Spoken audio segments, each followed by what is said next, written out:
아마 4발 달린 로봇 영상을 본 적 있을 거예요. 어떤 로봇은 소총을 메고 어떤 로봇은 진흙탕 차물을 가로질러 장비를 끌고 갑니다. 군인들은 몇 발짝 떨어진 곳에 서서 컨트롤러의 시선을 고정한 채 마치 비디오 게임 아바타를 조종하듯 로봇을 조종합니다. 언뜻 보면 우크라이나가 마치 공상과학 영어를 전장에 그대로 옮겨온 것처럼 보입니다. 그리고 그 매력은 강렬하죠. 로봇이 탄약 운반, 참호 정찰, 폭발물 탐지가 가능하다면 왜 군인을 위험에 노출시켜야 할까요? 인간은 총격을 받으면 엄폐해야 하지만 로봇은 두려움이나 필요 없이 손상되지 않고 연결만 유지되면 계속 움직일 수 있습니다. 기계 궤돌로 이루어진 군대는 충성스럽고 지치지 않으며 언제든 대체할 수 있습니다. 바로 이것이 장군들과 방위 산업체들이 군침을 흘리는 이유죠. 여기서 우리는 잠시 멈춰야 합니다. 왜냐하면 쇼룸 밖에서 로봇을 본 사람이라면 누구나 실제 환경에 데려가면 무슨 일이 일어나는지 알기 때문입니다. 로봇은 넘어지고 멈추고 오류를 일으키죠. 그리고 알고 보면 전쟁터는 아직 개발 중인 시제품들에게 그다지 친절하지 않습니다. 우크라이나는 공상과학을 전략으로 바꾸려고 시도했지만 현실은 누구도 예상한 것보다 더 거세게 맞섰습니다. 기원과 비전. 재미있는 점은 이 로봇들이 원래 유탄 발사기로 러시아 참호를 돌격하도록 설계된 게 아니라는 것입니다. 배드2 유닛을 예로 들어보죠. 이 로봇들은 영국산이며 4다리와 중형견 크기입니다. 몇 시간 달릴 수 있고 보급품 운반과 카메라 장착으로 위험 지형에서 병사의 눈 역할을 합니다. 이 로봇은 방위산업 박람회에서 자주 자랑되는 종류였습니다. 작고 다재다능하며 블랙미러 같은 드라마에 어울릴 만한 모습이었습니다. 하지만 우크라이나 군인들은 이런 로봇을 퍼레이드용 장난감으로만 여기지 않았습니다. 생존을 위해 싸우는 이들이 이런 장비를 손에 넣으면 뭔가를 개조하기 시작하죠. 맞지 않나요? 이 로봇들을 군인만큼 유연하게 만들고 더 저렴하고 더 빠르게 만들며 피를 흘릴 위험까지 없앨 수 있다면 그것은 전투의 엄청난 혁신이 될 것입니다. 그게 바로 그들의 비전이었습니다. 적응력도 있으면서 소모품처럼 쓸 수 있는 로봇 소대. 그 가장 뚜렷한 예시 중 하나가 동부 우크라이나에 등장한 배드 시리즈 로봇개들이었습니다. 영상 속 로봇들은 보스턴 다이내믹스가 만든 맞춤형 괴물 로봇이 아닙니다. 많은 로봇들은 저렴한 셰시를 사용하고 있으며 일부는 중국 제조업체에서 공급받아 영국 회사가 전장용으로 개조하고 재프로그래밍한 것들입니다. 최전방 부대의 회사는 이 로봇들이 정찰, 치료 탐지, 물류용이라고 밝혔습니다. 이런 실용적 시작이 다음 사건을 설명합니다. 용도에 따라 병사들은 궤도형 로봇이나 바퀴 달린 무인 지상 차량 또는 사족 보행 로봇을 선택해서 작업에 필요한 장비를 추가로 장착했습니다. 부상당한 전우를 후송해야 할 때는 로봇에 들것 캡슐을 바로 장착하기만 하면 됐습니다. 만약 은폐된 입구를 폭파해야 한다면 폭발물을 붙이고 로봇을 안으로 진입하도록 설정하기만 하면 됐습니다. 그리고 앞으로 이 로봇계에 기관총 모듈을 장착하고 사수가 화면 뒤에서 조작하게 하는 계획도 있습니다. 이런 즉흥적인 방식은 실제로 전술적인 이점이 있었지만 동시에 이 로봇들이 목적에 맞게 제작되기보다는 임시방편으로 조립되는 경우가 많다는 뜻이기도 합니다. 동시에 정식 산업업체들도 개입하기 시작했습니다. 에스토니아의 테미스 등 서방의 새로운 무인 지상 차량 UGV인이 우크라이나에 공급되어 대규모로 사용되고 있습니다. 기업들은 이 차량을 부상자 후송, 폭발물 처리 등 다양한 임무의 모듈형 플랫폼으로 설명했습니다. 정부와 제조업체들은 우크라이나를 고객이자 빠른 피드백 루프로 간주합니다. 장비를 보내고 전선에서 수정사항을 받아 업데이트된 제품을 생산하지만 여기에 중요한 주의점이 있습니다. 우크라이나의 로봇개들은 아직 초기 세대의 해법일 뿐이며 완성된 시스템이 아닙니다. 이 기계들은 상업용 설계에서 개조되어 전쟁용으로 재장착된 것이며 군인들은 사실상 전투 중에 베타 테스트를 하고 있습니다. 이것은 그들의 장점이 실제로 존재한다는 것을 의미하지만 동시에 상당히 취약하다는 뜻이기도 합니다. 모듈화와 빠른 적응력은 빠른 해결책을 제공할 수 있지만 그것만으로는 내구성, 통신보안, 진흙과 경사면의 물리적 문제를 해결할 수 없습니다. 이것이 그 프로젝트가 아직 본격적으로 궤도에 오르지 못한 이유 중 하나입니다. 과장, 테스트, 그리고 전장. 최근 반투 모델들이 주목받고 있습니다. 잔해를 기어다닐 정도로 작고 보급품이나 탄약을 운반할 만큼 강하며 트럭에 실릴 만큼 가볍습니다. 5시간 배터리, 최대 3.5km 사거리, 내장 카메라와 열 화상 장비. 일부 보고서에선 러시아 열 감지 센서에도 거의 탐지되지 않는다고 했습니다. 그게 사실이라면 사람들이 이 기계들이 판도를 바꿀 수 있다고 생각한 이유를 알 수 있습니다. 병사들이 엄폐 뒤에서 로봇을 적진으로 몰래 보낼 수 있다고 상상해보세요. 물론 과장된 기대는 거기서 멈추지 않았습니다. 국방 관련 매체들은 이 로봇에 소총이나 유탄 발사기를 장착하는 것에 대해 추측하기도 했습니다. 이 로봇들을 자폭용으로 바꾸자는 얘기도 있었습니다. 폭약을 실은 로봇을 4발 달린 자살 폭탄병처럼 전방으로 보내는 것이죠. 이 로봇들은 완벽하게 소모 가능한 무기였고 탄약처럼 쉽게 교체할 수 있었습니다. 끔찍한 일이었지만 이상하게도 논리적이었습니다. 이미 드론을 벙커에 보냈다면 왜 지상 로봇으로 끝내지 않을까요? 더 넓게 보면 이건 한 대의 기계 이야기만은 아니었습니다. 우크라이나는 다양한 무인 지상 차량을 실험 중이었습니다. 일부는 물자 수송, 일부는 정찰, 또 다른 것들은 전투 플랫폼으로 개발되었습니다. 배드바두는 단지 정말 멋져 보이기 때문에, 그리고 솔직히 말해서 미래처럼 보이기 때문에 언론의 주목을 받았을 뿐입니다. 이런 이미지 뒤의 심리도 잊지 말아야 합니다. 소총을 맨 로봇 개만으로도 충분히 주목받습니다. 이것은 기술이 복잡하고 피비린내 나는 전투를 간단하게 해결해 줄 수 있다는 인간의 깊은 본능적인 희망을 자극합니다. 올바른 기계를 만들면 전쟁이 더 쉽고 효율적이며 깨끗해질 수 있다는 희망이 생깁니다. 하지만 이런 패턴을 본 사람들은 결과를 합니다. 드론이 처음 등장했을 때 기억나시나요? 드론은 막을 수 없고 정밀하며 혁명적이라 선전됐지만 실제로는 전쟁 방식을 바꿨음에도 처음에 인정된 것보다 훨씬 더 취약하고 해킹에 취약한 것으로 드러났습니다. 제1차 세계대전 초기의 전차들도 마찬가지였습니다. 전차들은 끊임없이 고장이 났고 과열되었으며 진흙에 빠져 움직이지 못하곤 했습니다. 그 기술이 쓸모없었던 것은 아니지만 항상 마법처럼 완벽할 것이라고 기대한 것은 실망으로 이어졌습니다. 우크라이나의 로봇개들도 똑같은 과정을 겪었습니다. 처음엔 미래의 구세주처럼 보였습니다. 군인들은 훈련장에서 로봇개를 끌고 다녔습니다. 카메라에 로봇개들이 잔해 속을 움직이는 모습이 담겼고 기자들은 전쟁의 새로운 국면처럼 보도했습니다. 일각에서는 이것이 우크라이나의 인력 부족을 영리하게 해결하는 방법이라는 인식이 있었습니다. 로봇은 지치거나 피를 흘리지 않으며 연금도 필요 없습니다. 이런 논리는 국방부에서 정말 좋아하는 방식입니다. 그리고 공정하게 말하자면 과장이 정당해 보이는 순간들도 있었습니다. 로봇이 밤에 무인지대에서 보급품을 운반하면 병사들의 위험이 줄어듭니다.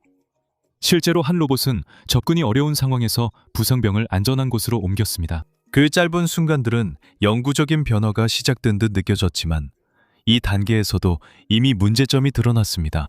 로봇의 안정성은 평지에서는 좋아 보였지만 진흙탕에서 그 기계들이 얼마나 서툴러질 수 있는지 영상으로 본 사람이라면 알 겁니다. 그리고 실질적인 문제들도 있었습니다. 우크라이나가 실제로 이 장비를 몇 대나 배치할 수 있고 운용 인력 훈련은 얼마나 필요할까요? 각 로봇의 실제 가격은 예를 들어 저렴한 FPV 드론 한 무리와 비교했을 때 얼마나 될까요?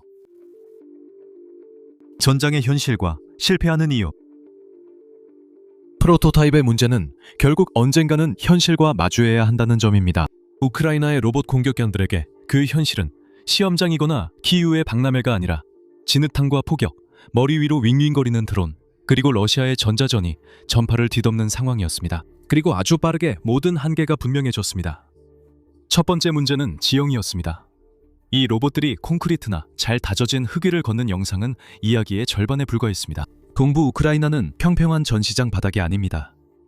그곳은 농지, 참호, 잔해가 흩어진 마을, 그리고 장화가 빠져버릴 만큼 진흙탕이 깊고 질척한 곳입니다. 작은 다리와 노출된 관절을 가진 기계에게 그런 지형은 악몽과도 같습니다. 군인들에 따르면 로봇이 진흙에 빠지거나 울퉁불퉁한 지형에서 고전하고 무거운 짐을 옮길 때 넘어지기도 합니다. 한 우크라이나 장교는 로봇들이 웅덩이를 무서워한다고 농담을 하기도 했는데 이는 로봇들이 전선의 거칠고 혼란스러운 환경에 맞게 설계되지 않았다는 것을 신랄하게 표현한 말입니다. 그리고 이어서 전력 문제도 제기되었습니다. 5시간의 배터리 수명은 쉽게 충전할 수 있는 기계라면 인상적으로 보일 수 있지만 전장에서 얼마나 오래 머물지 알 수 없는 로봇에게는 그 숫자가 전혀 맞지 않습니다. 추운 날씨는 배터리를 빨리 소모시키고 무거운 짐은 배터리 지속 시간을 줄였습니다. 드론은 1시간 내 발사, 비행, 회수가 가능했지만 지상 로봇은 앞으로 이동하는데도 많은 에너지가 들었습니다. 그러나 가장 큰 문제는 전자전이었습니다. 러시아는 이번 전쟁에서 GPS를 방해하고 드론 신호를 교란하며 통신 링크를 마비시키는 등 전파 방해를 예술의 경지로 끌어올렸습니다. 그리고 이 로봇들은 거의 모든 무인 시스템과 마찬가지로 안정적인 신호에 의존해 작동합니다.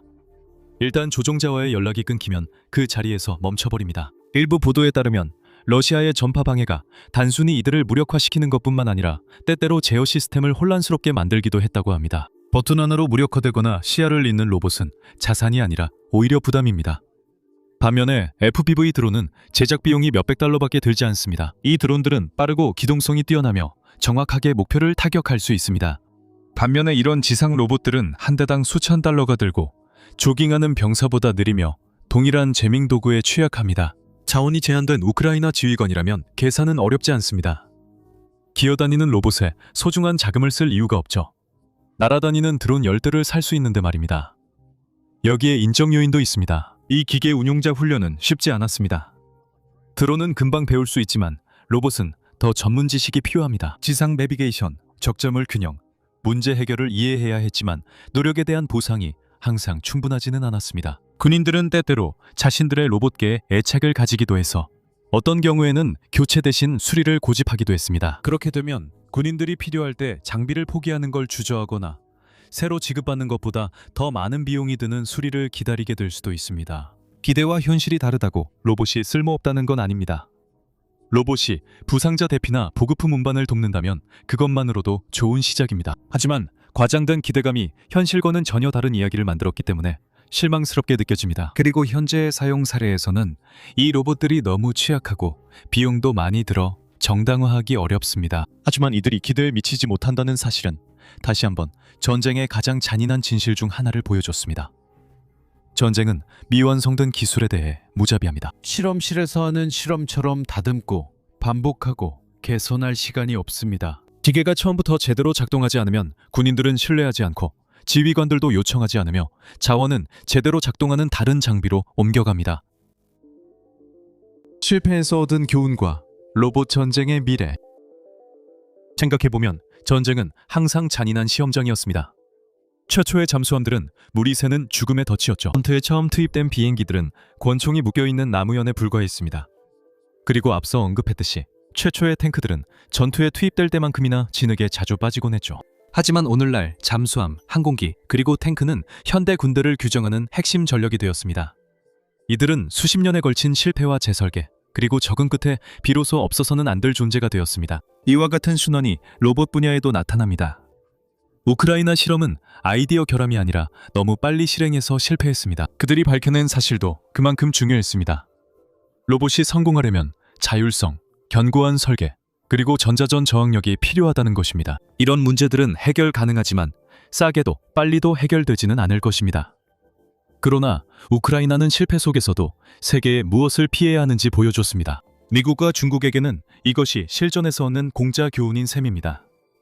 전 세계 국방 기획자들이 우크라이나 로봇이 진흙에 쓰러지거나 전파방해로 침묵하는 모습을 보며 분명히 메모를 했을 것입니다. 어떤 의미에서 우크라이나의 실패한 시제품들은 차세대 군사 로봇을 위한 무급 컨설턴트가 된 셈입니다. 하지만 전장에서 로봇이 단순히 병사를 대체하는 것보다 더 깊은 의미가 있습니다.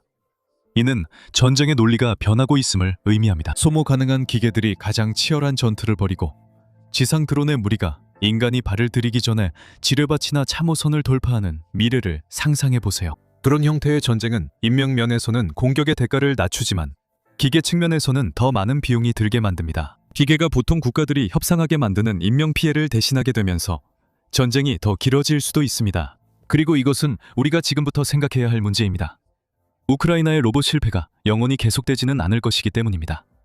인공지능은 발전하고 있고 배터리는 더 강력해지고 있으며 소재는 더 가볍고 튼튼해지고 있습니다. 지난 10년 동안 드론을 그렇게 치명적으로 만든 바로 그 요소들이 결국에는 지상 로봇도 실용적으로 만들 것입니다. 그리고 이것은 다소 불편한 질문들을 제기합니다. 로봇이 더 최전선 역할을 맡게 된다면 전쟁을 더 쉽게 치를 수 있게 되는 걸까요? 지도자가 기계를 위험에 빠뜨릴 수 있어 무력 충돌의 문턱이 낮아지는 걸까요? 아니면 인간의 통제를 벗어난 자율 시스템들이 충돌할 가능성 때문에 전쟁이 훨씬 더 무서워지는 걸까요? 우크라이나는 우리를 의도치 않게 그런 대화로 이끌었습니다. 어쩌면 그것이 우크라이나의 로봇견이 남긴 유산일지도 모릅니다. 로봇개들은 전투 승리나 전쟁의 흐름을 바꾸진 못했지만 우리가 얼마나 더 발전해야 하고 교훈을 받아들이면 얼마나 빨리 목표에 도달할 수 있는지 보여주었습니다. 그러니까 우크라이나의 로봇견들은 실제 전투에서 실패했습니다. 역사가 가르쳐주는 것은 오늘의 서투른 시제품이 내일의 섬뜩한 돌파구가 될 수 있다는 점입니다. 윤리적 그리고 전략적 함의. 전쟁 최전선에서 로봇 사용이 완벽해지면 반드시 답해야 할 질문이 있습니다. 로봇이 방아쇠를 당길 때 누가 그 죽음에 책임을 지는가? 그 질문의 핵심에는 의미 있는 인간의 통제라는 개념이 있습니다. 그리고 이건 간단하게 들릴 수 있습니다. 인간이 생사에 관한 선택을 계속 책임져야 한다는 것이죠. 하지만 실제로 의미 있는이 무엇을 뜻하는지 정의하는 것은 정말로 미치도록 까다로운 일입니다. 인권단체들, 국제적십자위원회, 그리고 군축운동가들 모두가 인간이 무력 사용의 중심에 남아있어야 한다고 말해왔습니다. 그들은 여러 운영적 정의를 제시했습니다. 인간 개입형은 사람이 무기를 발사하는 경우입니다. 인간 감독형은 사람이 감시하면서 필요하면 개입해 중단시킬 수 있는 방식, 또는 무기 체계의 전생애 주기에 걸친 의미 있는 감독 통제를 말합니다. 그리고 바로 그 어려움 때문에 킬러 로봇 금지 캠페인과 같은 시민단체들이 존재하는 것입니다. 멋진 이름이죠? 이 단체는 의미 있는 인간의 통제 없이 작동하는 시스템을 금지하고 센서로 독립적으로 인간을 표적으로 하는 시스템을 규제 또는 금지하자는 입장입니다. 이들은 유엔과 각국 수도에 자신들의 주장을 전달하며 이런 결정을 코드 몇 줄에 맡기는 것은 인간의 존엄성과 국제법에 부합하지 않는다고 주장하고 있습니다. 그리 놀랍지 않게도 모든 정부가 동의하는 것은 아닙니다.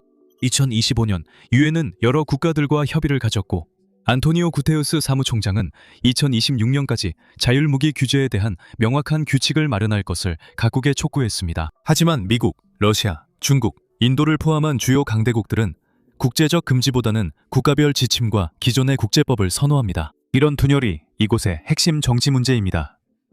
시민사회는 금지를 주장합니다. 많은 국가들은 국제적 틀을 원하고 일부 주요 군대들은 유연한 국가 규제를 선호합니다. 자율 또는 반자율 무기의 등장은 한 번에 세 가지 법적 및 윤리적 문제를 제기합니다.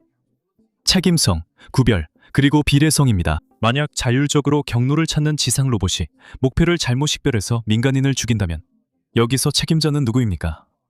프로그래머입니까? 아니면 지휘관입니까? 제조업체입니까? 조작자입니까?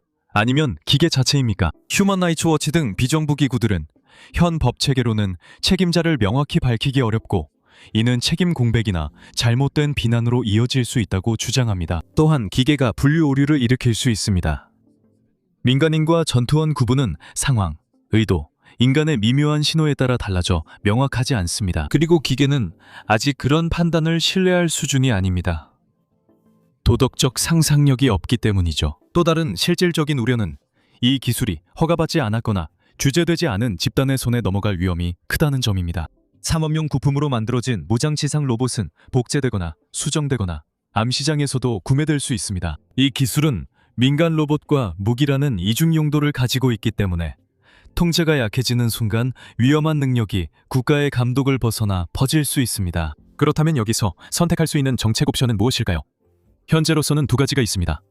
첫째, 의미 있는 인간의 통제 없이 완전히 자율적인 무기에 대한 금지입니다. 둘째, 국가 주도의 국내 거버넌스인데 이는 국제조약이 아니라 각국이 제36조에 따른 무기 검토, 교리, 조달 규정과 같은 국내 법적 검토에 의존하는 방식입니다. 각각의 방식에는 장단점이 있습니다. 금지는 명확하지만 정치적으로 어렵고 국가별 규칙은 허점이나 일관성 부족 위험이 있습니다. 하지만 앞으로 이런 군사용 로봇들이 등장할 것을 기대한다면 우리도 역시 예방 조치를 취해야 합니다. 그렇지 않으면 곧 우리는 이런 질문을 하게 될 것입니다. 기계가 잘못 판단해서 누가 죽게 되는가?